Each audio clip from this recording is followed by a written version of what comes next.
Good evening and welcome to the Planning Board meeting of Tuesday, May 2nd. These meetings are recorded. Take a motion on the minutes. Move. Motion by John. Second. Seconded by Babe. Any discussion on the motion? Hearing none. All in favor, opposed, unanimous. There are no 81Ps. We do have a little time, so the lot release bond for Field Pond Road. Larry? Yeah, I distributed the tripartite agreement. The bank approved it yesterday, so I have that, have the original here. It's in the amount of $1,016,670 as voted the last meeting. But And it also withdraws or withholds, I should say, 4 lots. yeah, I have a new Form E as well that withholds the last 4 lots. Which lots are they? 30, 31, 32, and 33. Is there any question in terms of the lot release bond? No. Can I have a motion? I make a motion. Motion by Babe, seconded by Joe. Any further discussion? Hearing not. All in favor? Aye. Opposed? Unanimous. There's the, Larry, was there correction on the address? yes. Sorry, I forgot about that.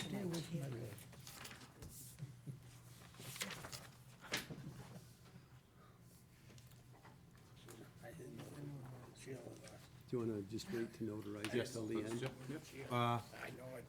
I think we were when I said You can give it a second. Yeah, do you want to notarize it then? Is it on this one or that one? The last one? It's the one they're signing. That's what I'm saying. Yeah, so you have to hold. Do you need this? I think it's making its way down. What are they signing? The Form E? Yeah.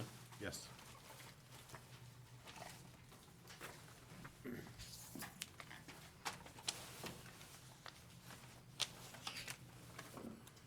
Dr. Goodman. Oh, did you take the signature page out of it? Out of the form? No, there was a signature page on this one. No, on the tri-party. Yes. That's all I needed, was the signature page. What it- No, that's the Form E one. Yeah, we need the, you The need this tri-party one. agreement, here's the signature page. You need the big one? Tri-party agreement.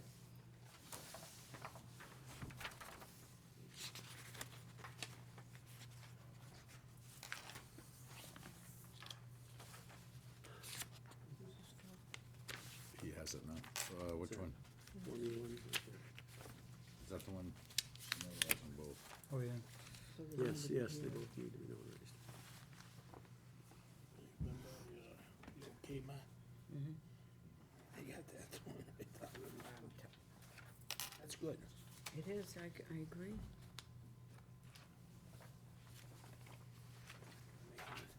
Lot still a lot more stable. Mm-hmm.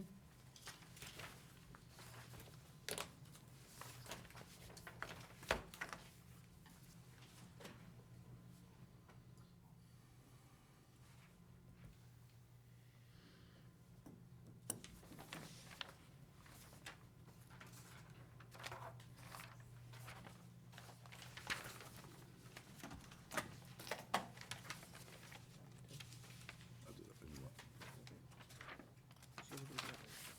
I think you already did it. Did you? Yeah, I did that one.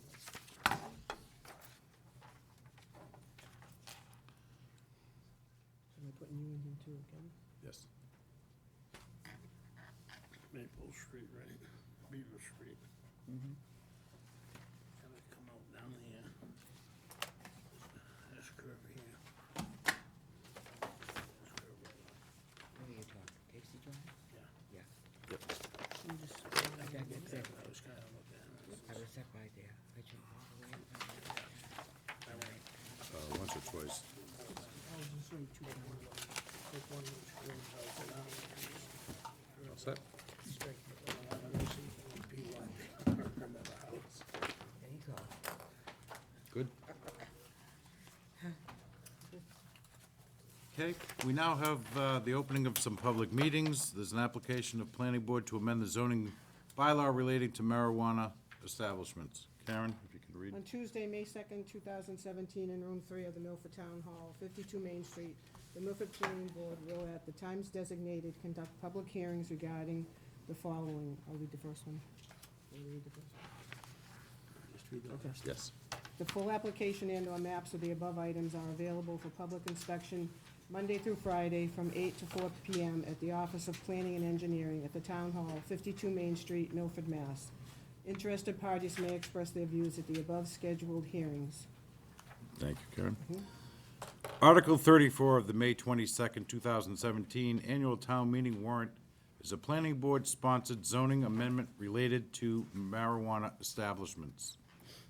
Specifically, Article 34 provides a new definition for for marijuana establishments as a marijuana cultivator, marijuana testing facility, marijuana product manufacturer, marijuana retailer, or any other marijuana-related businesses, but not to include a medical marijuana treatment center. The amendment also provides for marijuana establishments as a right within the commercial C in all 3 industrial zoning districts. It provides for such use generally within the CB commercial zones, but only by special permit. In addition, Article 34 would further limit marijuana establishments within the CB and CC commercial zones to retail sales only, and would prohibit marijuana establishments altogether within the downtown CA commercial zone. Larry, if you could just, on the map, for those both sitting here and those at home, if you could give a better understanding of the zones that we're referring to for clarity purposes. And I believe that he can zone in on that. Get it, yeah, he should be able to get it. I don't see the camera up there, but, That one doesn't work, the other one, oh, no. well, the camera broke, okay. Well, at any rate, There he we is. can see it. Oh, there he goes. Yeah, it's up there. The industrial zones are IB and IC along primarily 495 in the eastern quadrant of the town. The commercial C zones are at the plazas. I just lost one here. Just for clarity purposes, Larry, And the commercial not to be B. overly specific, but if you, when you refer to plazas, can you just perhaps either name the plaza or give a store location just for Yeah, this is clarity the- purposes only? It's the Big Y Plaza. This is the plaza down in South Milford, and this is the Shaw's Former Big D. area. Yeah, that goes back a long way. But again, the IB and the IC zones are primarily along 495. The CB zone is the Route 16 corridor through town. The CA zone, where all these uses would be prohibited, is the core of downtown Milford. And again, for clarity purposes, Larry, could you identify street to street, meaning where the downtown starts and ends? Just for, again, for clarity purpose, so people have a better understanding. Well, the downtown CA zone basically starts at the Flatiron Building and runs to the police station on Route 16, Main Street. Okay. Thank you. Before I open it up to the board, and unless there's anyone with specific comments or questions, I'd prefer to just open it up to the public. Okay. Knowing that this is a public meeting, you're free certainly to have questions or comments related to this article. I would ask that you wait to be called upon, and that you identify yourself, obviously with your name and address, so that we could have it as part of the record. Saying that, Mr. Kincaid. Just because I know who you are, you still have to identify yourself, sir. I will be as official as can be. Will Kincaid, 50 Woodridge Road. Hi, Karen. I just wanted to come. I really appreciate all of the work that you folks have certainly put into this. And it certainly isn't contradictory to anything that I'm going to ask, only because I think all of your work has to get done regardless. But I've only been chairman a couple of weeks now, and I did put on the agenda for Monday on the, as a subject to discuss and hopefully get the support of my colleagues, which you may find out here prior to me finding out, what I would like to have a referendum. Now, we had a statewide referendum, and the town of Milford did vote to support that. I think it was 51-49. It was a very close vote. But much like the casino and other things in the past where the town of Milford voted to have it legal in the state, a lot of folks don't necessarily want the establishments in town. And as far as I understand it, the legislation does allow for us to have a referendum and then decide that we don't want retail sales at all.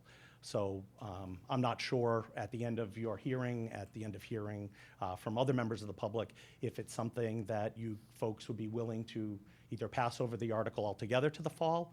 I also understand all the work that you've done, or if you could put it off to maybe another meeting just to see if we will have the support to have a referendum, which I think will be the cleanest form of democracy. And if people vote to have retail sales, then you folks have already done all your work. We know where it's going to be. I know my biggest thing with the zoning was prohibiting it from the area that you did. So I want to say thank you for that. I don't think any of us were on any different page, but that's all I really have. I just hope that you can give us some consideration. Again, not to hold you up, but just to see if we can get the support for a referendum and then have the town people actually vote, and then we all have a clear direction where folks want to be. Thank you, sir. Thank you, Mr. Chairman. Just if I can comment on that. I don't think this would preclude you from doing that, and in fact, I think it may we still may want to go forward with this, and it's got nothing to do with how the town votes. I think it's just, if it does pass, if you decide to have a referendum, which certainly, that's a decision the town needs to make. We're comfortable that, because it would put, if it does pass, we're thinking that it would put difficulty on this board making sure that we protect ourselves at that point in time if it passes, because we got to realize that Okay. at this point, if it does pass, there's no definition of where they could or could not go. If it passes such that, or if it doesn't, or if it passes so that you can't have one, then it's a moot point anyways. The fact is, we allow it in a zoning district, but in fact, the town bylaws say you can't have it, so it really wouldn't matter. Oh, okay. So, All right. Do you know, because again, we keep getting told, information is coming in so slowly, just like it did with the medical marijuana, but I think that ended up being actually a pretty good legislation with all the regulations and everything. So we're still getting that information in, and Jerry's been keeping us up to date as a board. So I'm under the impression that licenses wouldn't be issued from the state until 18 anyway, but I guess I just wanted to be possibly overly cautious, but. well, yeah, we don't know when it would come, when you would vote on it, and that could conceivably be Yeah. the spring election in now 18, in which case this would then have to be prepared. Well, just so you know, and I do appreciate your comments, Joe, I just want to let you know that if we do have the support, I'm hoping we can schedule it pretty early in the fall. I don't want to do that in the summer, but I would want to do it this year, because a lot of towns have already either taken it up at town meeting or otherwise to put a moratorium on and things like that, which I'm glad, because I've been very supportive of you folks handling all the zoning and not putting that off for those very reasons. So I guess maybe either way, we're prepared on all ends, so. Yeah, I think it's important to do what Joe says and give the town meeting members a hearsay. Absolutely. It's- Oh, yeah, I we think would never that's want really to important for them bypass to get up and to speak on it instead of us passing it over. But I Okay. agree with Joe, one way or the other, it's got to go, it's got to be in there anyway. Okay. All right. Well, thank you for your time. Thank you. Yes, sir. I didn't recognize you with facial hair. Bill Buckley, 32 Iderola Avenue. I would echo a lot of the comments that my colleague just had, knowing that it's coming up on the agenda, and ask that the board consider passing over. And the reason why I say that is twofold. One, there'll be plenty of time between the state deadline that they put, October of 18, for this board to act between any vote, whether it be in the fall or the spring, to decide where it is that any retail sale might be allowed. The other thing is, I just wanted to say that I didn't realize until very recently that the medical marijuana as written, our bylaws are more restrictive than this bylaw, in that the 200-foot buffer zone is not included in this. So I guess what I'm saying is, if the board's aware of that, great, but medical marijuana as written today is more restrictive. And I don't know if that was the intent. So, for example, I think this board is probably keenly aware of the recent ZBA decision, and that required that the applicant go for a variance because of the 200-foot requirement, lot to lot, boundary to boundary, I should say, on the medical side. The retail sale of marijuana doesn't include that 200-foot restriction. And so I'd ask that if you do decide to go forward, that you include that 200-foot zone, so that it at least be consistent with medical marijuana. Because from a philosophical standpoint, a personal standpoint, I can only speak for myself. I think there's a lot of people that could benefit, and medical science has demonstrated areas where people with glaucoma, people who are receiving treatment for cancer might benefit. I'd hate to see the medical marijuana more restrictive than the recreational use. So I'd ask that if you do vote on it tonight, that you consider amending it by including that 200-foot zone that the medical marijuana has. That's just my comments.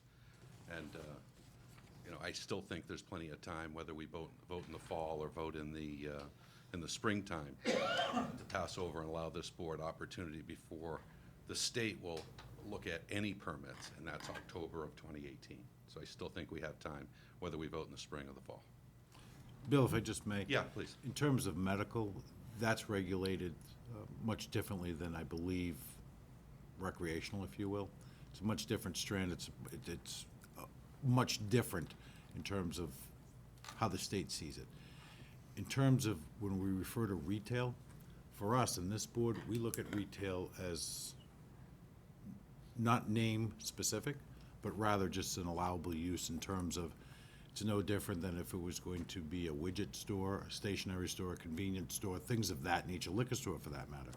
That's how we look at this, and that's, I think, why there wasn't a 200-foot in terms of retail use, because we don't necessarily demonstrate a 200-foot setback from any other type of retail use.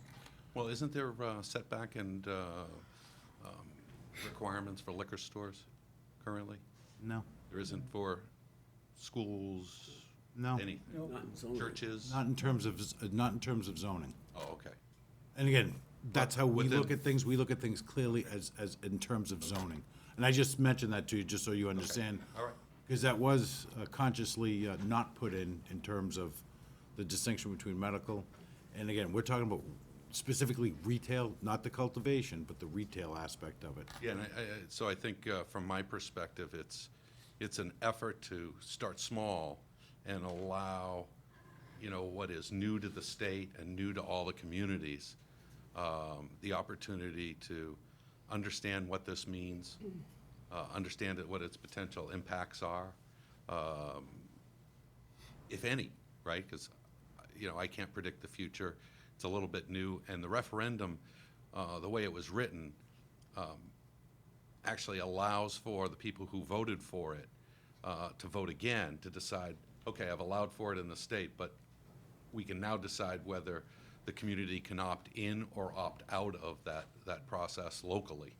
And so I'm much more in favor of that process, because it's hard for boards like yours, or frankly, boards like ours, to understand how everyone in the community feels, or what the exact community standard is, without hearings like this, votes and referendums, or town meeting votes. I think it's awfully hard to find out what the community standard is. We could call a lot of people and still not get a sample size that would be large enough. So I think the referendum is the absolute way. So I think we're one vote away from knowing how this community feels and what its community standard is for the local community versus the vote in the larger referendum. I think the larger referendum specifically understood that at least in that language, and said, let communities opt in or out of it. And, you know, I think it was a number that I read that even in the kind of benchmark state of Colorado, who is kind of leading the way in some of this effort, even 70% of their communities don't opt in for the retail sales, just as an example. I think I was surprised to Read read that, that. yeah. I was surprised to read that. So, thank you. I'd like to see it pass, and like I say, if you have the referendum and do it, it makes no difference. Also, after seeing the process for the medical marijuana, I would like at the town meeting, I would like to have talk to the board about easing the restrictions on the medical marijuana sales. What they went through shouldn't, as far as I feel, shouldn't have happened. Okay. Yeah, I think a lot of people feel differently about that. We're all entitled to that, right? And again, that was the beginning, before recreational was voted in. Yeah. So we kind of wanted to keep a handle on it, and I think maybe we just pulled the reins a little too tight. And so I'd like to see some of that lesson. Yeah, and I think the only way we know is, again, those votes, those Again, referendums. those it's town got to meetings. go through the town meeting Yeah. again. Yeah. See, Okay. again, it's what the town meeting wants. Correct. And to that point, Babe, if I may for a second, if you were to drive by the medical marijuana that's in full swing today, you'd be hard pressed to know what they did in there. There is no signage, there is nothing glaring about their location. Unfortunately, with retail, when we look at it like that, specifically to perhaps some of the close proximity to downtown, just the whole paraphernalia that I think that we perhaps envision could also be something that this town is not necessarily looking forward to. Right. You know, And with this particular bylaw, it does allow for Main Street. I mean, let's agree on that, right? There's the area between, you know, the building that we'd be familiar with, Murray's law office, and to the hospital. Correct. A portion of Main Street that it's allowable. There are, we specifically, as you know, we defined it based on downtown. We did not necessarily define it based on Main Street. And that's why I wanted Larry, and again, not that we're being cute, no, but we specifically precluded downtown, but we did not specifically, to that point, say Main Street. Main Street. And that's why I wanted Larry to take a moment just to have everyone understand the allowable zones in proximity to geographic locations that people could, you know, understand more readily. Okay. But you're right, Main Street is not precluded. Precluded, right. I just didn't know that would be clear to everyone, right? You probably are very clear with it, you wrote it. But, yeah, no, I appreciate that, but again, that's why, we're not hiding anything. No. And that's why I wanted Larry to, you know, hopefully that at the beginning. get a sense that what we're talking about, not, like I said, we didn't preclude Main Street, we intentionally precluded downtown. Yeah. Okay, Thank you. thank you. Yes, sir. Hi, George. Hi, George. George Swimer, Jones Circle, Number, please. 4. Not being familiar, Schweimer. S-W-Y-M-E-R, not being familiar with zoning and how the town is broken into parcels, and not to preclude the citizens of Milford from having the right to kind of veto the whole thing altogether. I was wondering if you could craft the zoning in such a way, and it kind of follows on what Selectman Buckley said, can the zoning be crafted in such a way that you limit the area to which this kind of retail can take place? I wouldn't prefer it anywhere, but if you could limit the area to a smaller slice of Milford, my future vision would be that would be, from a commercial point of view, restrictive up to the number of retail stores that would open. If the entire breadth of the town is somewhat open to retail, you might have the problem down the road of many of them along the road where it might be desirable of the town and the board to only allow 1 or 2. And the closer they are together, it would seem to me commercially more viable to restrict it, if you open up to a large portion of the town, that you would have one uptown, one downtown, one The midtown. legislation, it's Don't similar to know. liquor it's similar to liquor, in Right. that there will be only a certain amount of Licenses. licenses available. I think, is it 4, 5, who knows? I think that's up- I think that's gonna be up to the It depends on- selectmen. It'll be more than one. It's based on the number of Yeah. liquor licenses Yeah. you have now, but the question I think that's still outstanding is whether that accounts for those that the town has asked for extra licenses or not, or if it's a fixed limit, and I don't know that That goes anyone's to my given a point. There final are number. many liquor licenses, and they're all over the town. And Yeah, I'm this just is wondering less if than the that. thing could be crafted in such a way that, hell, if we're gonna have this, we should have it in as small a number as possible and in as tight a location as possible.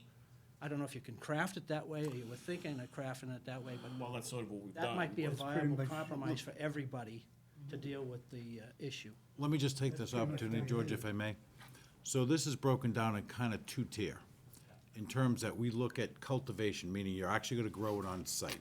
Yeah. So when we look at that, the area that Mr. Buckley defined in terms of South Main Street or heading towards the hospital, you would not be able to cultivate Okay. in that area. Those specific areas that he identified would be allowable for retail only. However, you would need a special permit to do so.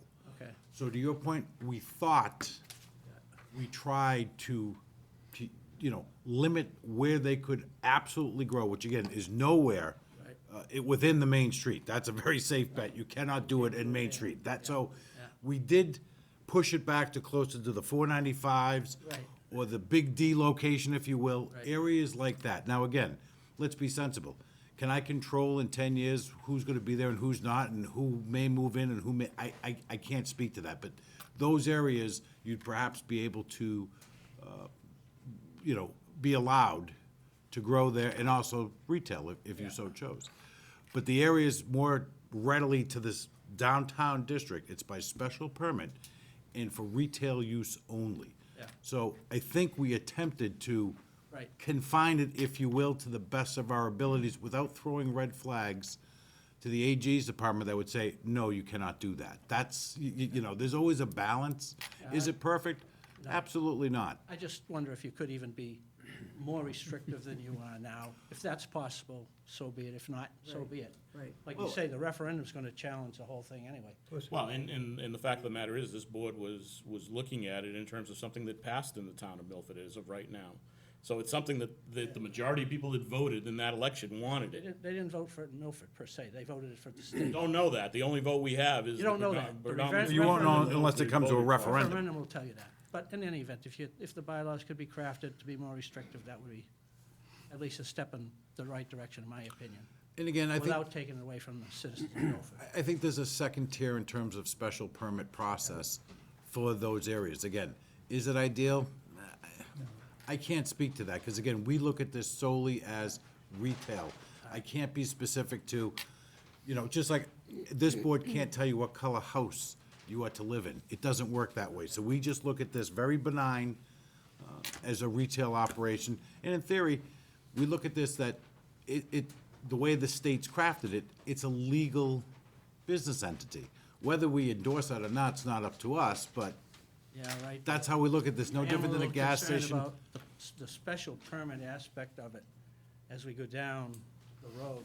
It would It's seem to certainly me that subjective. Once you let one, your argument about special permits somewhere else would be specious and a waste No. of everyone's time. Once you allow one, a good lawyer would get in here and bingo, you'd be done for.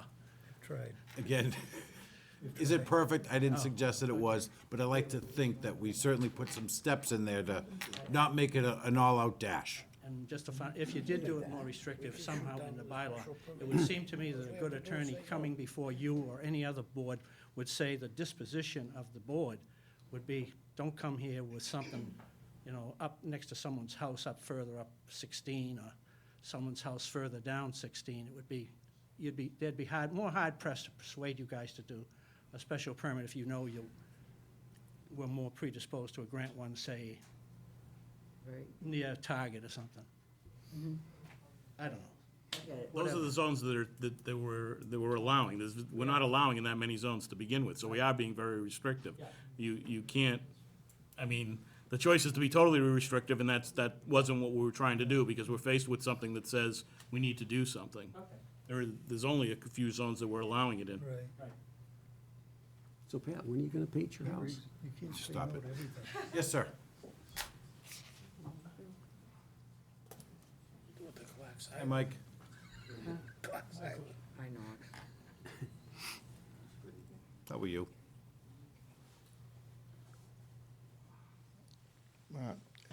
Thank you, Mr. Chairman, for allowing me to speak. My name is Mike Visconti. I live at number 7 Muriel Lane here in Milford.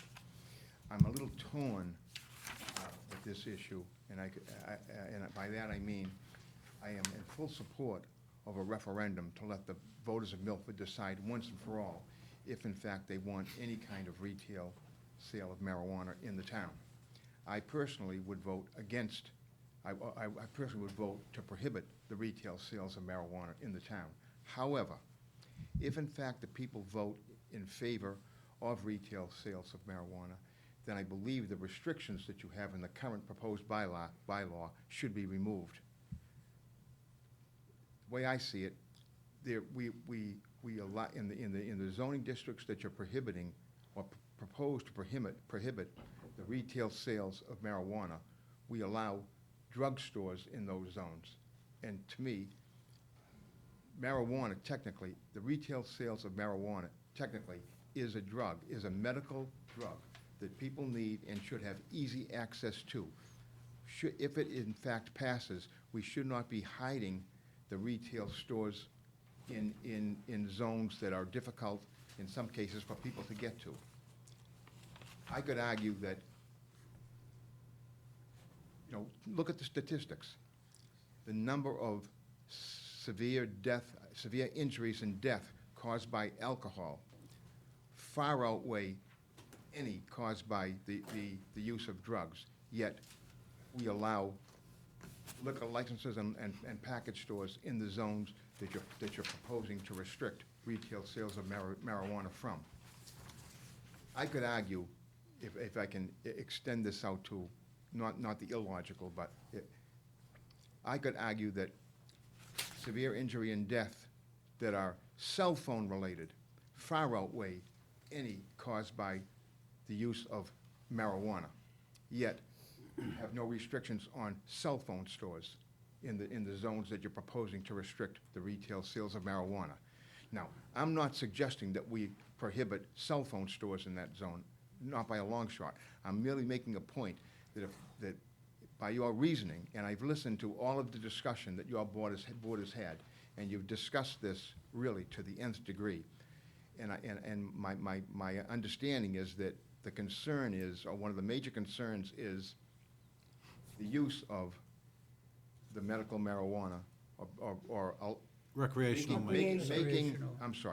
making the recreational marijuana available would somehow be detrimental to the folks of Milford. And maybe it will be, and that's why I am in full support of the referendum. Let the people vote again and finally decide. However, if they do decide, then I see no reason to place the restrictions that you currently are proposing in the bylaw. Thank you. Thanks, Mike. Thanks, Mike. And thank you for allowing me to speak. We're not prohibiting the retail sales in those zones. All right. We're allowing it retail sales in those zones. Anybody else? Just to clarify. Yes, sir. Sorry. Oh, he's back. Jamie Wheelock, I live at 1 Cuniff Ave in Milford, and I just would like to advocate for much less restrictive regulations in regards to retail marijuana in the town of Milford. I hear an amazing reluctance and fear of the fact that marijuana stores might be overly successful and the town will be flooded with marijuana-related stores in a way that is scaring people about an image of something. And I don't think that Milford needs to advocate for being 100% marijuana friendly, but you could just let the market decide and figure out how many people want to sell marijuana. The amount of choosing winners here, picking winners here is amazing. And the fear is not that it's not going to go anywhere. The fear I hear in the room is there's too much demand for it. We can't have it here, here, and here, and here. And what if it happens all over the place? And it is amazing to think that the town is working really hard to prevent something that could be economically viable. So I just would like to say it's a shame that the rules have been written as restrictively as they are, and I'm one person who is advocating for less restrictive regulations. I think there's other people in town who would also like to speak for less restrictive regulations, but all sorts of reasons prevent people from coming here to speak in Okay. favor of pot. Let me just interrupt you for 1 second. We're not restricting the use of marijuana. And I have to make that point because for some odd reason, I think you're reading this incorrectly. Absent of the residential districts, okay, similar to where you live, okay, whereas we don't typically, we wouldn't allow that type of business anyhow, it's allowed with the exception of downtown. And he identified a very short part of what Milford really represents. The outskirts of town, it's certainly allowed. And then in terms of past the post office, so you will, and previous to the area, they're allowed by special permit. So we're not being restrictive. And in terms of how many licenses that are allowed, that has nothing to do with this board. We don't dictate the amount of licenses. I'm not attempting to get specific here. I'm just saying I'm advocating for as minimally restrictive regulations as possible. That's all I wanted to say. Okay. Yes, Mike? Is that a marijuana leaf on his shirt? Yeah. He's got his little marijuana sign. Mike Walsh, 10 Prairie Street, Milford, Mass.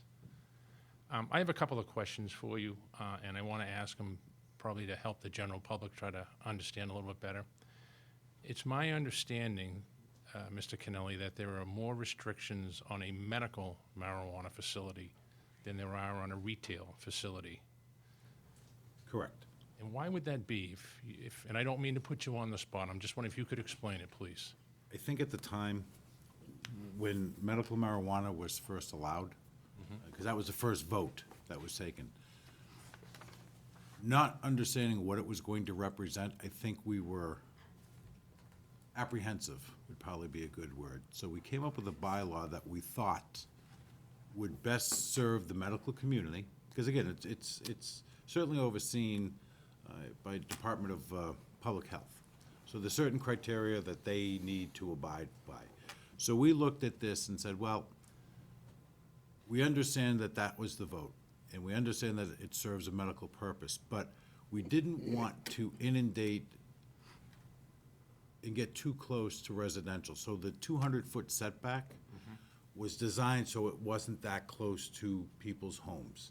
Again, at the time, we had no idea what this was going to represent. Nobody did. So I think perhaps we were a little, played it perhaps overly cautious, a little safe, to protect, obviously, the residents of Milford and the existing businesses that have been here long before medical marijuana was made legal. So we felt that we're gonna take a cautious approach, so that's what we did. Now, when it comes to the legalization, if you will, of recreational marijuana, I don't know what the standards are going to be set. I mean, theoretically, you could grow it in your house, which means, I don't know how to grow it, okay? I can't grow a tomato, so never mind growing marijuana. I wouldn't know how to begin and where to end, okay? If it was a regular weed, I have no problem, because I have a ton of those in my house. I don't know, they just come. But anyhow, the point of this is, I don't know what type of regulations there are. So I mean, people up the street from me could be growing marijuana. My next door neighbor could be growing. I wouldn't know. Because you're allowed, because that's what the new law says. So we looked at this as nothing more than another regular business, like as I've said before. We don't distinguish if it's going to be marijuana, if it's going to be a liquor store, if it's going to be a convenience store, if it's going to be selling widgets. We look at it as an acceptable use. That's why we didn't make it as restrictive, if you will, as the medical. And to be honest with you, up until Babe pointing it out tonight, we never really, I don't think any of us, at least myself, really thought about if we should take another look at medical and perhaps change some of the parameters. I personally never thought of that, but again, the discussion point tonight is just in terms of the allowable areas where either A, you can cultivate it, meaning you could grow it and dispense of it, if you will, and then just the aspect of the retail. And again, this is a coin toss, because to Mr. Buckley and Mr. Kincaid's point, if this comes to a referendum, I have no, I wouldn't place a bet on this. This is worse than roulette and picking red and black. I don't know what would happen. So we're just coming up with the concept, and until tonight, none of us ever heard the notion of a referendum. So what we tried to do was put it in an allowable zone that would allow people, access to it if they so chose, and to not stifle what we would consider nothing other than just another retail use. Similar to what we did with the signs. We don't look at the content. We just look at the ability of being able to sell it, if you will. So, I don't know if that answers your question, but Well, I have a question off of that, if you don't mind, and I'm sorry, I know No, you're no, all no. busy and you got a lot on the agenda tonight, No, so no. if you I say that, recognize that this one was gonna take the most time, so I'm prepared. when you say that you took a cautionary approach to the medical marijuana, why didn't you take the same cautionary, and maybe you did, I'm just asking the question, why didn't you take the same cautionary approach to the retail? For example, just an example, you have the brand-new addition at the hospital, you have this beautiful hospital facility, but yet from the corner of Murray Law Office to where the new office The Hopedale building line. is gonna go, there's a possibility that retail marijuana could be, so is that the environment that we as a community, the town of Milford would want to allow? I think, Mike, to that point, from Medway to Hopedale, every house that you went by has the ability to grow in their windowsill, in theory. So I think, again, we looked at this as nothing more than an allowable retail use. We took, we just kind of put blinders on, if you will. And let me tell you something, there was a lot of debate back and forth in terms of, restricting it at all. But we tried to come up with something that we thought, in theory, was going to be passable to town meeting. Is it 100%? Absolutely not. If you restrict it, is that the will? And again, up until Mr. Kincaid suggested it, the word referendum was never on the radar. So, if a referendum had taken place and it was defeated, well, then clearly we wouldn't be here tonight talking about it because there'd be no sense to it. But to the flip side of that, if the referendum is passed,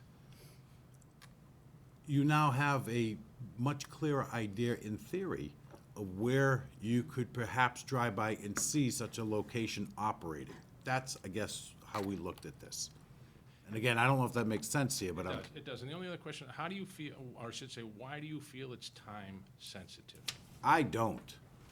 But I'm just one person, so, Well, in which sense do you mean time sensitive? In other words, what's the rush? Why couldn't you wait till, the fall? Well, you could wait till the fall. The one thing that we don't know in any of this, and we talked about 2018, is when, I don't believe the state will start taking applications in 2018. I believe the state is committed to opening up for retail sales sometime in 2018. We're playing with zoning. If that means that it comes in before the zoning change, then we have nothing on the books. So to protect us, we felt it was important to get something in so that no matter what happens, whenever the state goes, we've at least started the process. We can amend this in the fall town meeting. We can amend it at next spring's town meeting, but to have it already on the books, cements it in the books is the starting point to go from. So it was important to us to get that through because we weren't sure how the process was gonna go forward. And in terms of, just my own opinion, in terms of where we were, when we did the medical marijuana, there was two things that, to me, that were exceedingly different.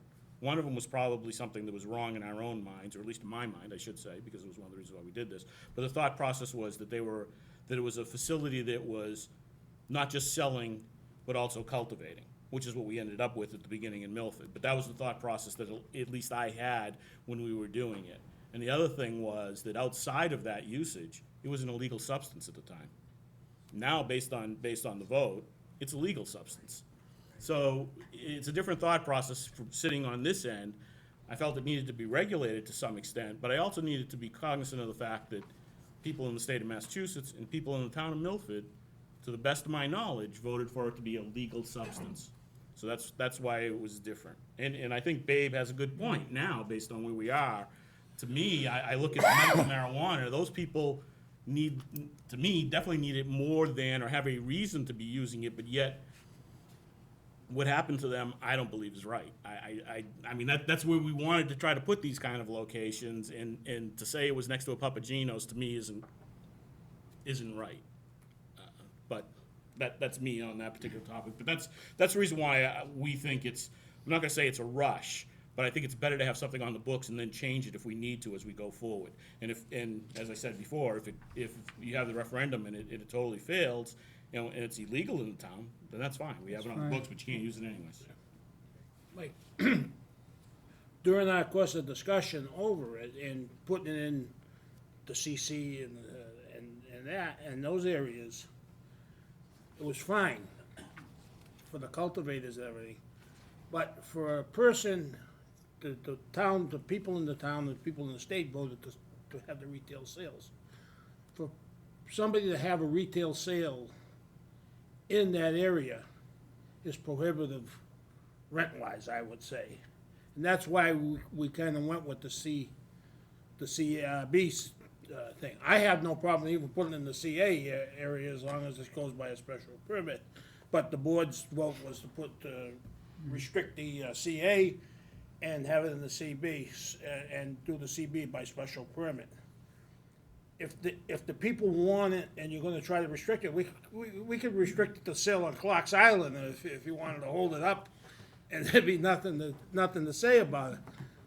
But we just wanted to make it so the people who are gonna do it, they could have it in an area that somebody can afford, and it can be watched and seen. And a special permit on one end of Main Street and a special permit on a different side of Main Street is a different thing. And if we don't feel it's right, or any board at the time, the makeup of any board here doesn't feel it's right, and we have the right to say no. It does, because you give one special permit out doesn't mean that you have to give them all out. Thank you. Thanks, Mike. Yep. Anyone else like to be heard? Yes, sir.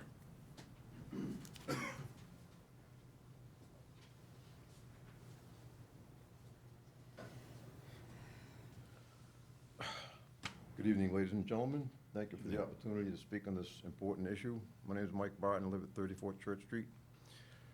I was born and raised in Milford. Except for my time in the military, Milford's always been my home. And as a third generation Milford resident, I am adamantly opposed to anything and everything pertaining to cannabis in Milford. In my opinion, this whole thing has already gone too far and for too long. And my advice is we shouldn't touch this thing with a 10-foot pole. Now, we all know the only reason we have to deal with this issue is because the devious, degenerate politicians in Boston made a deal with the devil. It's all about revenue for them, more money, and insatiable as they are. Even if it means violating every rule of decency and good culture. But we don't have to let them drag us down too.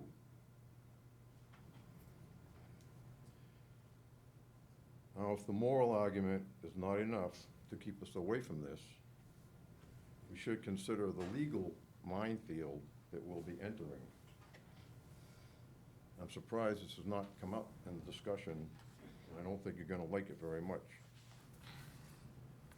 That is, given the fact that possession of cannabis is still a federal crime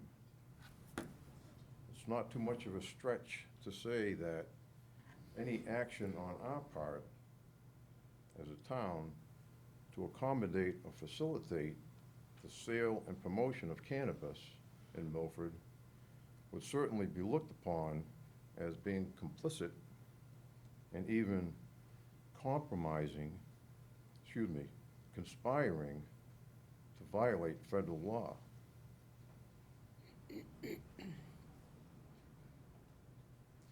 With the increased attention and scrutiny of our new U.S. Attorney General, I think this constitutes a legitimate cause for concern. But either way, for the town of Milford, it's just not possible that this could end well. Thank you again for the opportunity to speak on this important subject tonight. Thank you, sir. Anyone else like to be heard on this subject? No? Okay. Pleasure of the board. Close the public hearing, take it under advisement. Yeah. Give favorable recommendation, whichever. You make the motion, my friend. Close it and we give a favor. Motion made by Babe. Favorable recommendation. Motion made by Babe to close the public hearing and pass on a favorable. Do I have a second? Seconded by Joe. Any discussion on the motion? Hearing none. All in favor? Opposed? Unanimous.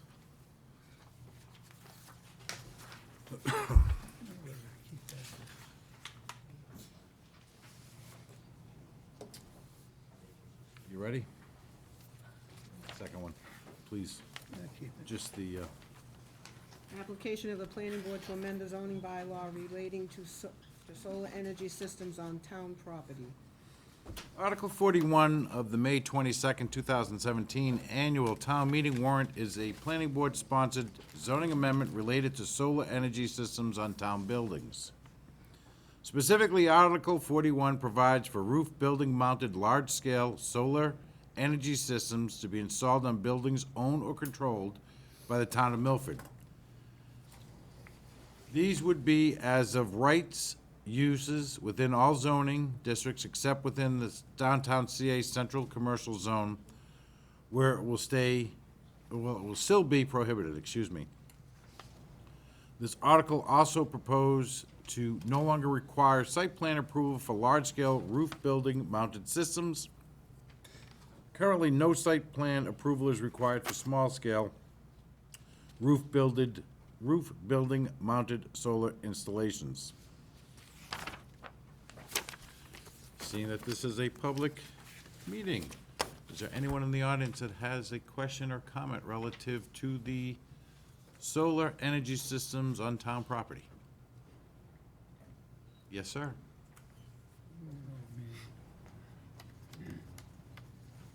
Jamie Wheelock, One Cunniff Ave, and I'm okay with the rooftop solar. What I think would be really smart is if the town would commit to a ground-based solar array that is more economically viable to put out more power in a consolidated place, less maintenance issues, and hopefully the town will get behind talking about a ground-based array in some part of town. It's not exactly related to the rooftop system. Are you referring to private or public? The town. I understand Yeah. something. Again, we don't control the town-owned land, so I just- I don't mean to be, snide with you, but again, we're pretty blind. It's only that the town has ability to do things on their own property, but we can't tell them what they can and cannot do. I think I'm just saying it out loud, Okay. okay? Wasn't sure. I just wanted to clarify. Thank you. Any further questions relative to this? No? Pleasure of the board. I move that we close the public hearing and send a favorable to town meeting members. Motion by Lena to close the public hearing and pass on a favorable. Do I have a second? I'll second. Seconded by John. Any further discussion? Hearing not. All in favor? Aye. Opposed? Unanimous. Yes. It's okay. Application of the planning board to amend the zoning bylaw relating to prohibiting residential animals within the RA General Residential Zoning District. Article 21 of the May 22nd, 2017 Annual Town Meeting warrant is a planning board-sponsored zoning amendment relating to residential animals. Article 21 seeks to prohibit residential animals within the RA General Residential Zoning District. Residential animals are currently defined by the zoning bylaw as the keeping of animals or fowls is an accessory use to the single-family or two-family residence, and anything more than 3 dogs or 3 cats. Up to 3 dogs or 3 cats, or any household pet which is normally kept within a dwelling unit not considered residential animals. The RA zone is located in the older neighborhoods of town and is characterized by two-family and non-conforming multifamily homes on small lots. Given the density and compactness of the typical RA neighborhood, the planning board believes that keeping of animals beyond just household pets detracts from the quality of life within these tightly developed areas. Residential animals will still be allowed by special permit in any other residential district. Seeing that this is a public meeting, is there anyone from the audience who'd like to have a comment on this, Mike? This article relative to the residential animals within the RA zone.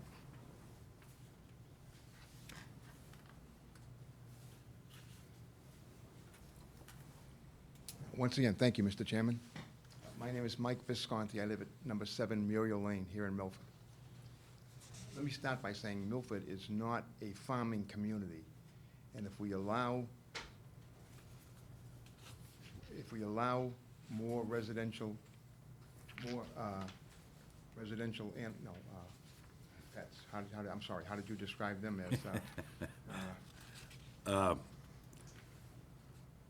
More than pets. More than pets, I guess, is the keeping of animals or fowls, Yeah, thank you. Absolutely should be. other prohibited. than pets. I think Absolutely it's- should be prohibited.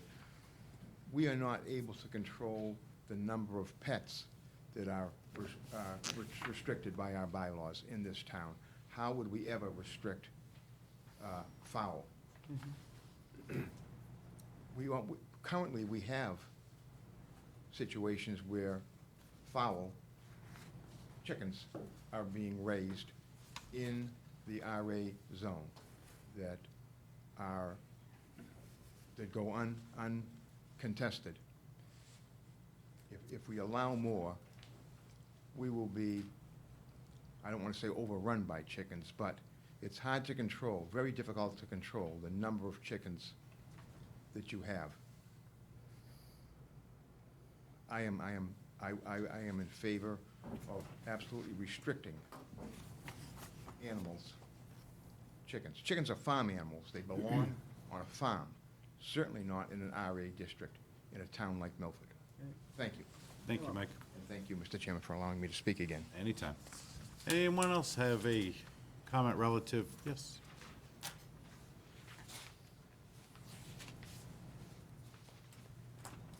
Rochelle Thompson, Milford Animal Control Department. This is the one that talks I have looked at both this article and the next article, and I am not in favor of, at this time, of just allowing changes to bylaws, to bringing in livestock in pretty much any part of town without special permits.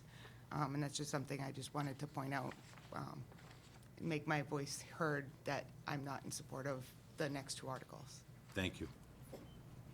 Anyone else like to be heard? Both of them. Pleasure of the board. Wait a minute, just to, you would be in favor of this one, I would assume, the one we're talking about now. Well, I don't think that we should, this should be prohibited as to what's brought into the RA, and that. Yeah, which is what this one does. This one takes it away, no more special permit. You can't even ask for it if you're in the RA. Right. Okay. Just wanted to make sure. Yeah. No, I get the sense that she was, She's against I know the next one. I just No, no, wanted to make she- sure she's- that I understood. I don't. she doesn't want farm animals. Yeah, I understand where you're going with the next one. I wrote you, yeah, I read your letter. I understand that one. That's why I was a little confused with this one. I thought you were saying you were, I just wanted to make sure. First place, but they still always end up in places they're not. Yeah. That's what happens with Thank you. animals move. Pleasure of the board. Yes, like to close the public hearing and send a favorable recommendation to town meeting? Motion by Joe to close the public hearing. Send a favorable I'll second. To town meeting, seconded by John. Any further discussion? Hearing not. Well, Oh, I'm sorry. yeah, again, I'm for restricted in all the districts. I get, Again, Rome wasn't built in a day. Let's, By let- special let- permit let's or start anything. small and reevaluate upon another Poor day. little puppy, you wanna get rid of it. yeah, We'll get RB next time. no, I just, That'll be next year. Well, the others are by special permit. Right, but I don't think he favors that by special permit at all. I mean, there are actually there are actually still some farms in Milford. Ferrucci's. Yeah, there are a couple. So, I mean, that may be a jump, but I'm certainly in favor of this one. Okay. Any other discussion? All in favor? Opposed? 4 in favor, 1 opposed. It's cold in here. Just the air conditioner on. It's freezing. Go ahead. Gosh. Application by petition to amend the zoning bylaw relating to temporary and portable signs. Okay. Article 30 of the May 22nd, 2017 annual town meeting warrant is a petitioner-sponsored zoning amendment relating to temporary and portable signs. Article 30 seeks to increase the number of temporary signs allowed in residential zones by adding portable signs to the title of Section 3912, temporary signs. It would add language to subsections 3912.1 to allow 1 portable sign per lot in addition to all other permitted signs. Town meeting adopted the current sign section of the zoning bylaw by unanimous vote in May of 2016. The purpose of the current regulation is in part to specifically avoid the proliferation of signs and minimize their adverse effects on nearby public and private property, to enhance economic development in the aesthetics environment, to encourage the effective use of signs. The proposed amendment works at cross purposes to the newly adopted sign regulations, not only by introducing another sign type, but by increasing the number of signs being kept in residential neighborhoods. The amount of sign clutter in Milford has been dramatically reduced since the adoption of the current regulation. This amendment would result in a reversal of that progress. Therefore, Larry recommends denying Article 30 and forward an unfavorable report to town meeting. Is the sponsor of this article here in the room? Yes, sir, come on up. Michael? Good evening. For the record, my name is Michael Soares, 2 Daniel R. Drive. The purpose of this petition, it came to my attention that the zoning sign bylaw that was passed last year, the way it was being enforced, I'm not 100% sure it was being enforced with how it was intended to be enforced. And what I mean by that is, my understanding was that any resident, any lot could have up to 1 sign all year round, regardless of the content. Through discussions with town council and the enforcement officer, John Erickson, they basically told me that that was inaccurate, that unless it related to a one-time event, it was prohibited. So this bylaw amendment was written by town council under, my direction. And the way he wrote it was that it basically eliminated the one-time event criteria, so that signs that related to general statements, up to 1 sign you're allowed to have in your lot, which is, I think, more in line with the intent of the original bylaw. Questions from the board? Well, no, there's no question, just comment back. And no, actually, that was the intent of the bylaw. If you want to make that sign a permanent sign, then you have 1 sign. You can leave that out. The intent of the bylaw was because most of these signs are hanging over people's yards, just sitting there, ending up, in town property and all over the place because they're temporary signs that we didn't want to have those out for a year or whatever because they're they'll look crappy after a while.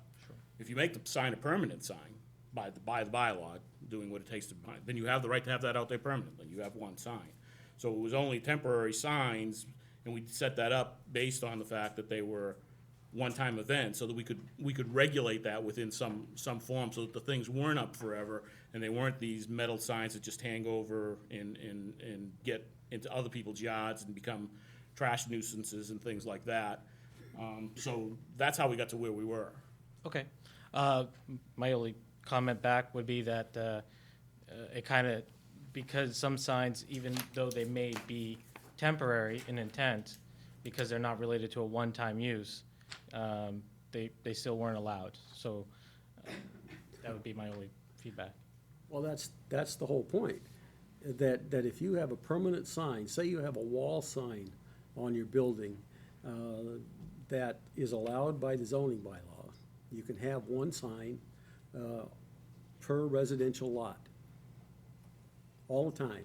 Doesn't matter what it says, it can say, as Joe referenced in the public hearing earlier on in the year, eat at Joe's, or, whatever you want it to say, the world is flat, doesn't matter. You can have that sign on your house, and that's that allocation of signage, the one sign per lot is there. In addition to that are these temporary signs that relate to one-time events. And you can have one temporary sign relating to a one-time event at any time of the year. So now, potentially, you can have two signs, the permanent one and the temporary flimsy one that's stuck out in the front yard. It's, Larry, just hold the. that's different than what you're assuming they were talking about. But can you relate it to a sign in terms of, and again, keeping content neutral? So, what he's referring to in terms of a sign is that perhaps you're having work done at your house. Perhaps there's remodeling. Perhaps you're selling your house. Perhaps you're advertising a special event. Perhaps you're endorsing a special event. That is his reference to temporary signs. Again, content neutral. I'm not going to be specific, but that's what the bylaw reads. Now, in terms of enforcement, I can't speak to it, but that's the true essence of how the bylaw is to be interpreted. Right. Yeah, I think there was confusion on several people's parts about what was really being discussed or not. And it is possible to have one sign all the time. If you use your sign allocation. If it's permanent construction, and I think that was. If it's a permanent sign, yeah. Right, so, and I guess that's where we kind of. You can change that sign every day. But as long as you hang it in a permanent fashion, it can change every day. Right. That isn't, so if you want it, and that was the whole reason why we had it is.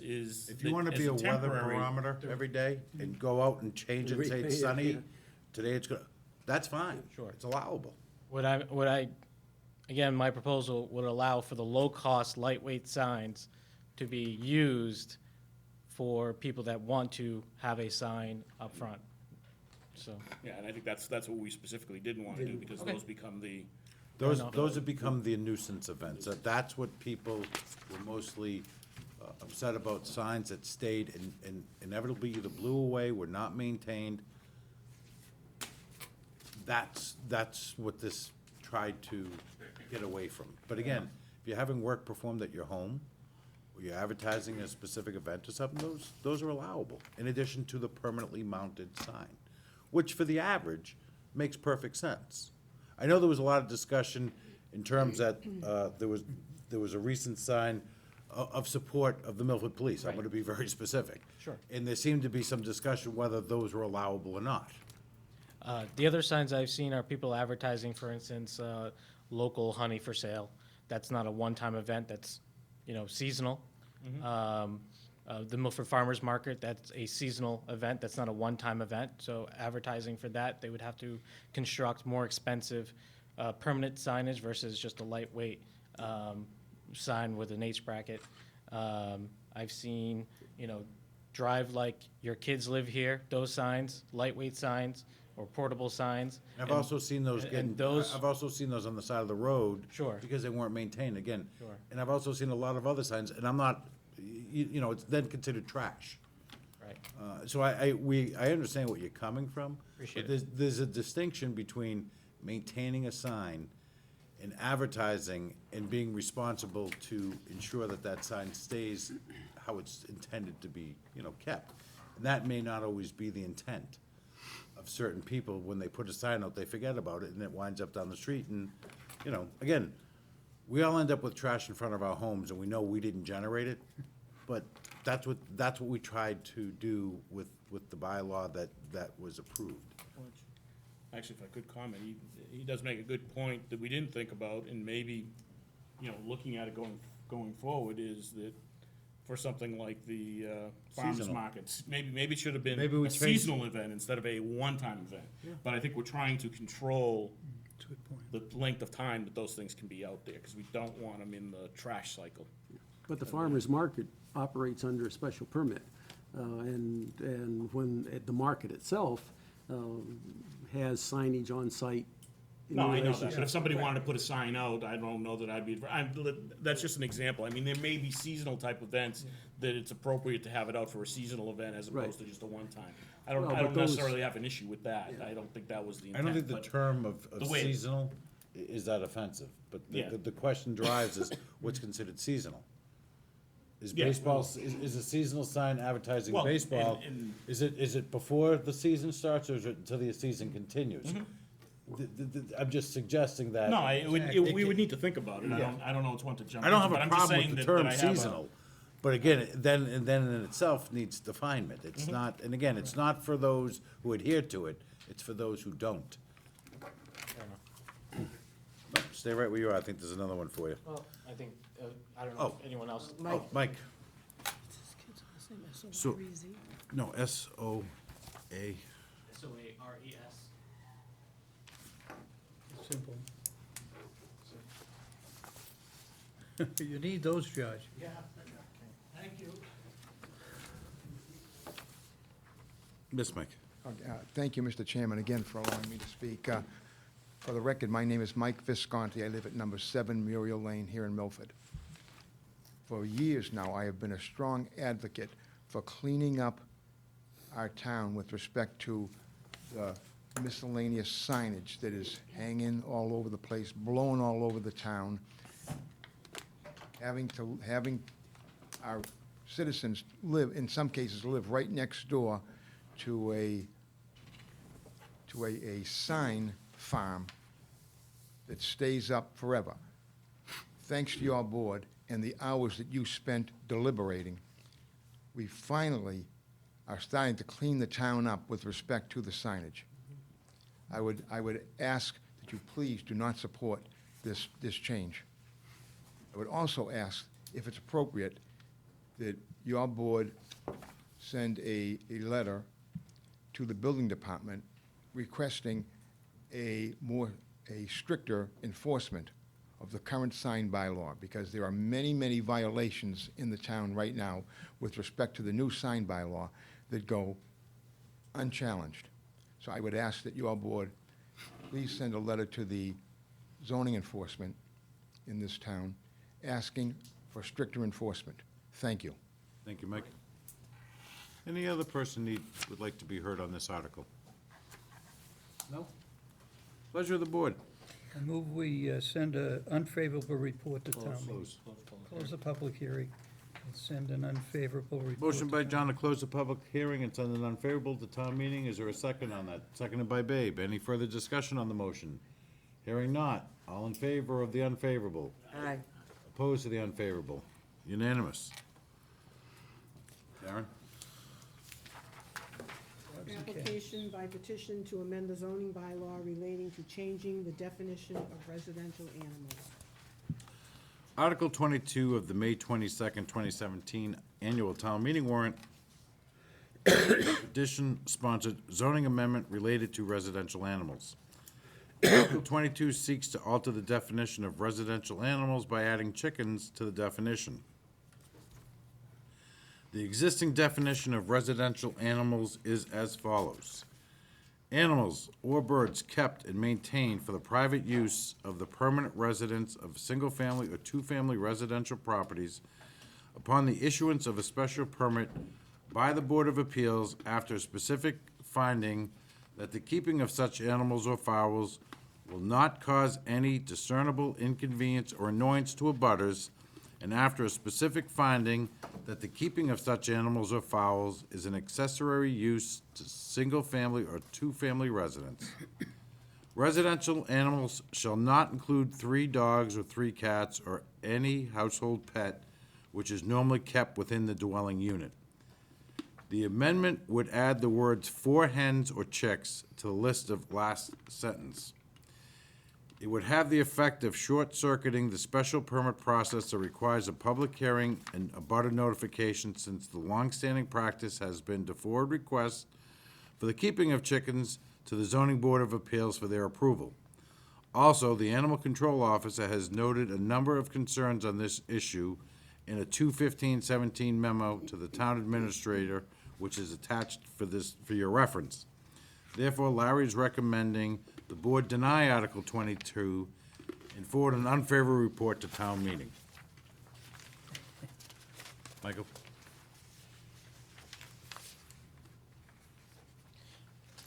Again, for the record, my name is Michael Soares, 2 Daniel R. Drive. So this petition, what motivated me to collect signatures for this petition was that I saw one of my neighbors get denied for a very similar, she was requesting 4 hens, and all her neighbors, all the abutters came out in favor of her getting the special permit, and yet she was still denied. So to me, the special permit process is broken already. One of the things that I was trying to be, sensitive about were some of the reasons why we prohibit residential animals. And again, this article was drafted by town council with my direction. And I was trying to be sensitive to certain things like noise, which is why you do not see roosters allowed, because the noise complaints that you hear from chickens are from roosters. Hens typically will cluck and peep softly, but it's not something that a neighbor is going to be kept up or annoyed by in a normal residential neighborhood. The other thing I hear a lot is odor. A typical hen will have 45 pounds of droppings a year. If you compare that to the average size dog is 250 pounds. So the equivalent of 4 hens would be less than the average size 1 dog, and you're allowed 3 dogs under the exemption for residential animals, excuse me. The other thing is, unlike cat and dog droppings, droppings from a chicken is something that you would want to compost and add to your garden. It's very healthy and it's not unsafe like dog and cat droppings are.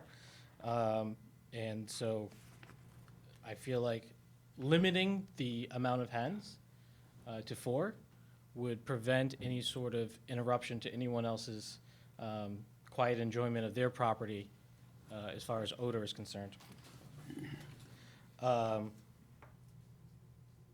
As far as the benefits are concerned, there are a lot of great benefits for keeping, just a handful of small backyard hens. Obviously, the fresh eggs every morning. They typically lay about 1 egg a day, so a family of 4 could have 4 eggs every day. They're organic.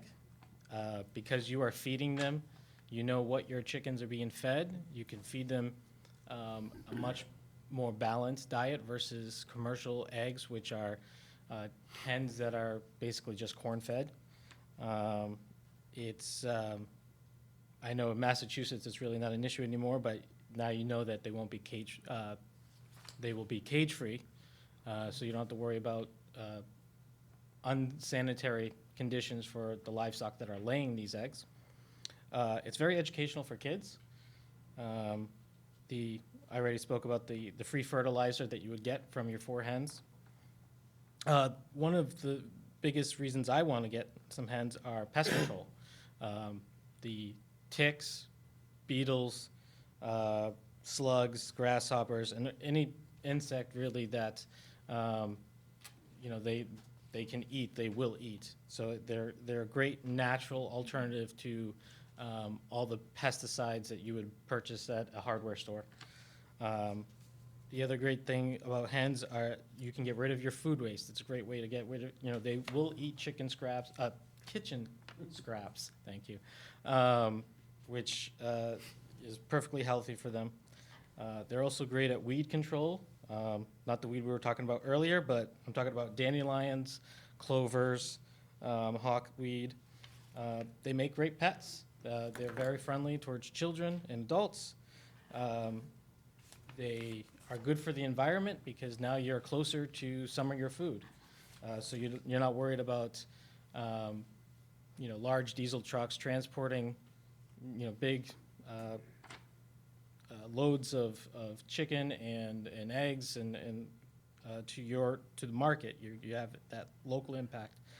And it creates a social impact. You get chickens, your neighbors get curious, they come by, they want to know more about it. You get to meet your neighbors, and you build better relationships with your neighbors through this animal that otherwise isn't so common here in Milford anymore.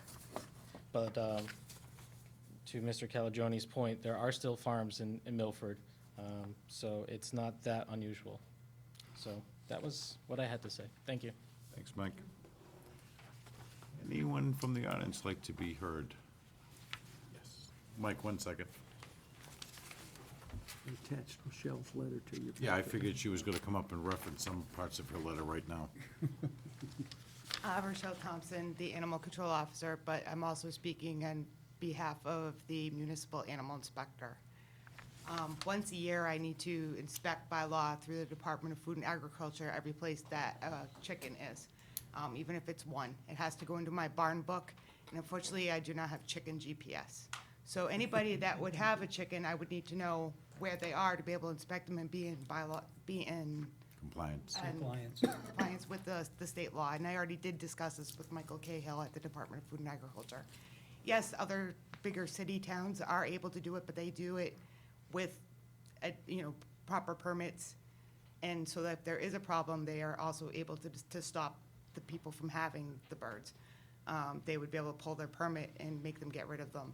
If you don't have any kind of a permitting system, which we do not now, everybody keeps saying we have a lot of farms in Milford, or we have farms, just so everybody's on the right page.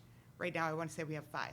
We have 5 locations in the town of Milford that still have livestock, and they're all on the outskirts of town for the most part. In those 2 areas, I do have problems with some of the livestock out of the 5 that are considered legal because they're grandfathered in. One particular place, we have chickens that are always going out into the middle of the road, and they do get hit. As well as recently, because of all the construction, all the wildlife, Milford gets smaller and smaller land-wise because we keep growing. On Highland Street in Milford, I do have a lot of problems with complaints on foxes going into people's homes. And that's been the biggest distraction, and there's a handful, maybe 10 chickens up there. So that's another consideration I also want you to consider, is that when you stop bringing in, even if it is 4 hens, you're still creating more wildlife to come into private properties. Densely populated. We're having problems right now with with foxes. We have problems with coyotes, and we're having problems with fisher cat. And it's already happening with people not having chickens on their property, but when people start, or if people start bringing chickens onto their property, then I'm gonna get more complaints about nuisance wildlife. There pretty much is only one animal control officer in town, it's me. I have one assistant that's on 12 hours a week. So we have a hard enough time. Basically you. So I have a hard enough time, as Milford, in the 25 years I've been working with Milford and worked with animal control. We started out with a bigger panel of animal control officers, and for some strange reason, Milford has gotten bigger, but my department has gotten smaller.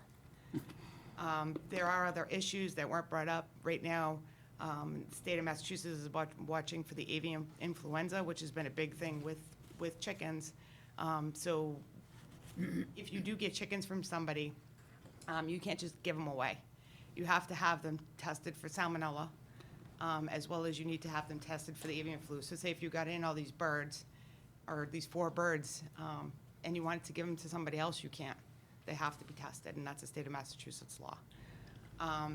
The other, I know there was a whole list of things that I had, so please bear with me. The other issues that well, besides the salmonella, I don't remember what else I had on there. Weren't you lettered? The other thing I wanted to point out is they have down 4 hens and 4 chicks. The problem with chicks is that they're constantly missexed when they're babies. People can order them in as eggs, or you can get them in as babies.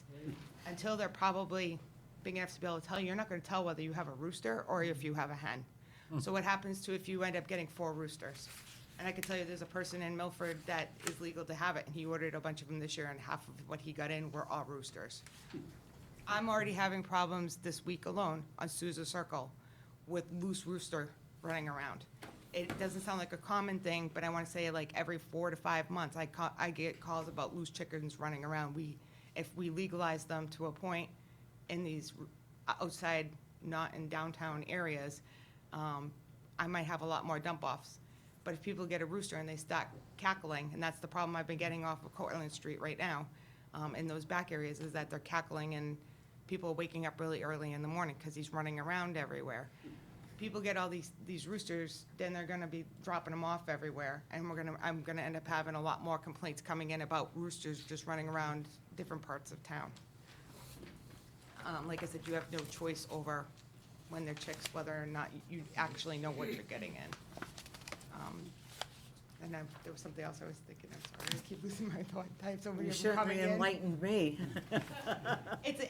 The thing is too, is that, yeah, you might be getting eggs, but, I mean, and I'm not saying everybody's irresponsible. I mean, I've had some really good chicken owners out there, and I've had people that have just gotten chickens and decided they were gonna put them in their yard and put little strings on them and tie them to ladders. Rochelle, is it a safe bet to assume that you're reinstating your, Restating, but also so your other people objection, your understand. objection to this article, is that? So everybody, yes, and so everybody knows why I'm objecting to Sure. it. It's not just that, and saying, oh, you're gonna get 4 fresh hen eggs. Hens don't lay forever, and they only do it certain times of the year. Sometimes you have to force them so that their feathers fall out, so that they continue to keep having them. But they don't stay forever laying. And some of them you have a hard time with. I know there's another person in here who has actually owned chickens that can tell you that they don't lay all the time. Thank I don't you. know if that helps. Thank you. Certainly, thank you. Thank you. Mike, did you have a comment? I was down at Jeans, came out of Jeans on Water Street. I hear a freaking, Sound asleep. I don't know where it is, somebody down there's got, I was out doing a lot of yard work today. Thank you, Mr. Chairman. For the record, once again, my name is Mike Visconti. I live at number 7 Muriel Lane here in Milford. I am opposed to this article. Milford, once again, is not a farming community. Four hens, limiting, having 4 hens to touch on the animal control officer's comment. Chickens don't lay eggs forever. There's a small time frame where a laying chicken lays eggs, and then they're no good anymore. So if you want to not miss a time frame where you're able to get eggs, you need to rotate your chickens in. So in order to do that, the 4 hens at some point in time will turn into 8 or 12 hens in order to assure that you have at all times at least 4 laying hens. As a kid, and maybe some of you did, I worked up at the chicken farm off corner of Camp and Purchase Street. Some of you may remember that, the big chicken farm up there. Yes, neighbors came over, and neighbors will come over if this article is passed to see the neighbors' chickens for one reason and one reason only, to find out where the smell is coming from. Also, to touch on the animal control officer's comment, we have disease to contend with. Do we want to have end up with a situation where we have a disease originating from chickens in Milford? I don't believe we do.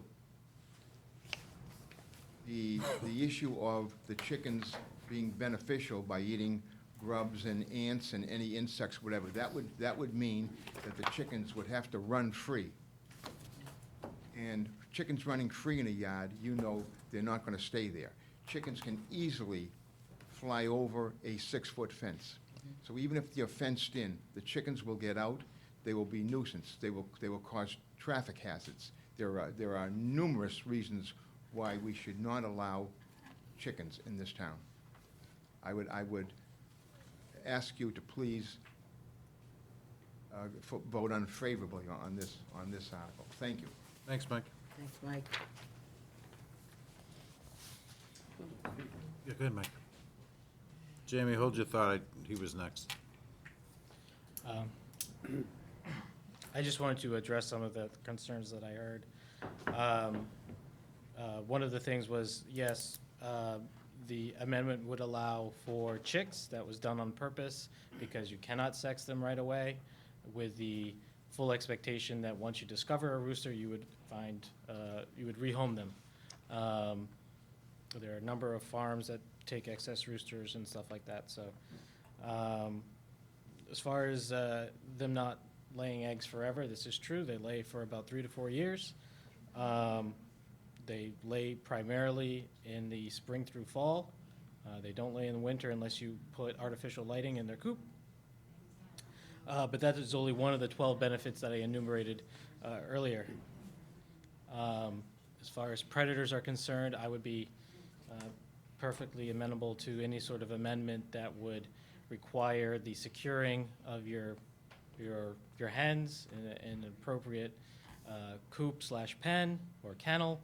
I know a lot of people use dog kennels because it's fully enclosed, and that way they can have a large pastured area where you can have all those benefits, but yet they are still fully secured with fencing on the top, 4 walls, and even some fencing underground to prevent any burrowing. That would prevent any predators from getting to them and would discourage them from returning once they discover that there's no food for them to get. I think that's everything. So, thank you. Jamie? Like the way he hops over here. I want to sing Rochelle's praises. She is terrific. And I hope the town will support her department more in the future. It's nice to see her here tonight.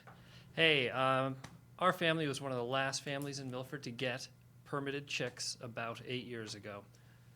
And we live on a 1/4 acre, and it worked fantastic. We no longer have them, but I think we had them for 8-ish years, 6, 7, 8 years, with no major headaches. And I'm supporting Michael's thing, but you guys could also amend it as currently written to help out Rochelle by including a streamlined and simplified process to grant permits for the 4 hens. So whoever the animal control officer is will know how to track down random hens throughout town. I hope that the process would be simplified and streamlined and not include the ZBA fee and the registration of the special permit with the title, which cost just a stupid amount of money. So yeah, let's have the town support Rochelle's animal control department better, and let's say yes to 4 hens, even in a 1/4 acre type place. It's actually doable. Michael gave a nice talk about how educational it is, and one of the things that I thought was educational about it was, when my hens stopped producing, I killed them. What a mean guy. And my kids, Have them for lunch. Ate them. well, we turned them into dog food because working girls are too hard to eat. They're not that, in the movies, they show you just killing random chickens. But egg birds don't make for great dinner. You got to be really hungry if you want to eat a egg bird. So part of the whole education process for me and the family was these working animals are done. It is more complicated than not allowing chickens in town. but it is not an impossibility, okay? Thank you. Anyone else like to be heard on this? Pleasure of the board. I move to close the hearing, public hearing, and sends an unfavorable to the town meeting. Motion by Lena to close the public hearing, it's under unfavorable. Do I have a second on the motion? Seconded by Joe. Just a comment. I mean, I think the bylaw was set up to do exactly what we're saying, and that's to do a special permit. I'm not sure why the process is broke, but I think someone needs to look at the process and why that process broke as opposed to changing this. I think it's in, you know, everything that I've heard can easily be addressed through the special permit. That was the reason why. And, you know, the fact that whether they need to be caged or whatever is something that the zoning board can put in. Why they're saying no, that's something that you need to go to the Board of Selectmen and go to the zoning board and find out why. But I think that was the reason why the process was set up, and I don't see a reason why we would want to change it. I agree. Any other comments? Motion and a second. All in favor of the unfavorable? All opposed to the unfavorable? Unanimous of 5 unfavorable. And that concludes the portion of the public hearings. Moves us into the ZBA variance referral for 145 West Street. The applicant requests a modification to a previously granted use variance on the subject property. The original use variance granted in 1965 for the subject property was subsequently modified in 2008 to allow for the construction of a 45.67 by 45 addition to the existing office building. While use variances are no longer allowed under the bylaw, amendment of previous granted use variance are within the authority of the ZBA.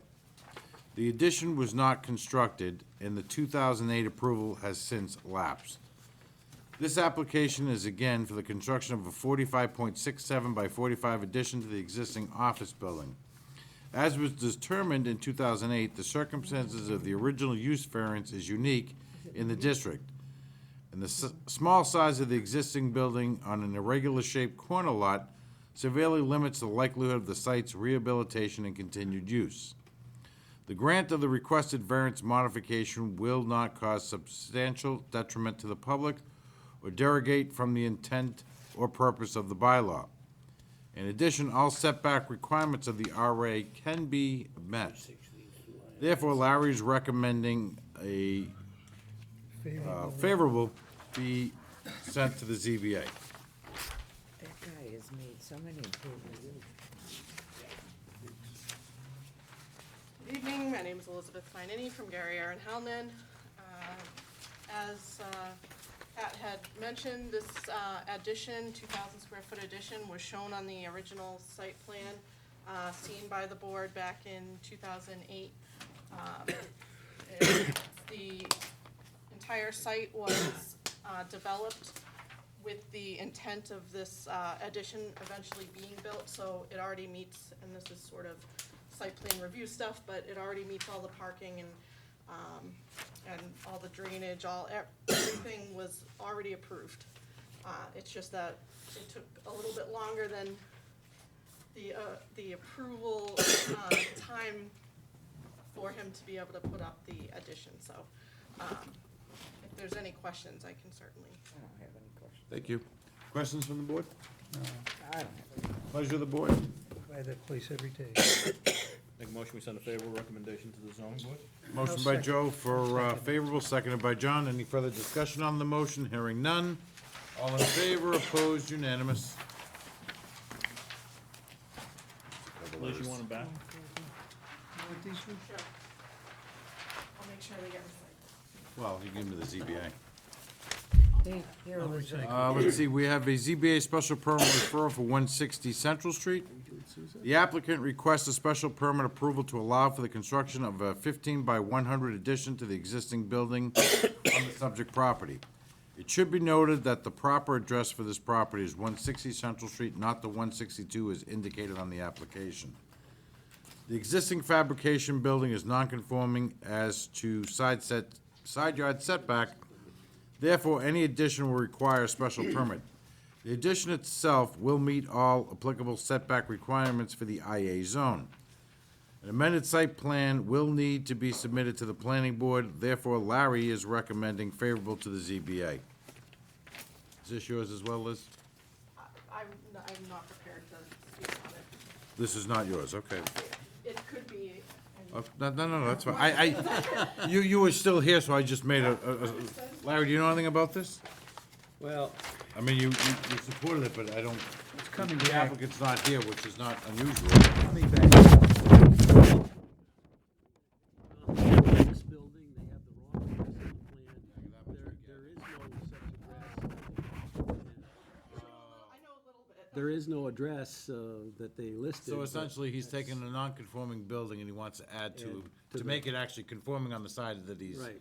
But because it's already a non-existing, that's Non-conforming. non-conforming, that's why he needs. Right, needs that's why he special needs it, permit. Okay. Right. But clearly, he's not making it worse because he's coming on the opposing side, and therefore he's actually making it conforming on the area, and if it wasn't a non-conforming, he'd be fine. Okay. Yeah. Okay, pleasure of the board. Tell them to fix the address. Favorable to zoning. Motion by John for favorable, do I have a second? Seconded by Babe, any further discussion? Hearing not, all in favor, opposed, unanimous, may I have your top letter? Can I just see that? They did. Any other subjects needs to be discussed? Oh, I didn't see it on mine. No?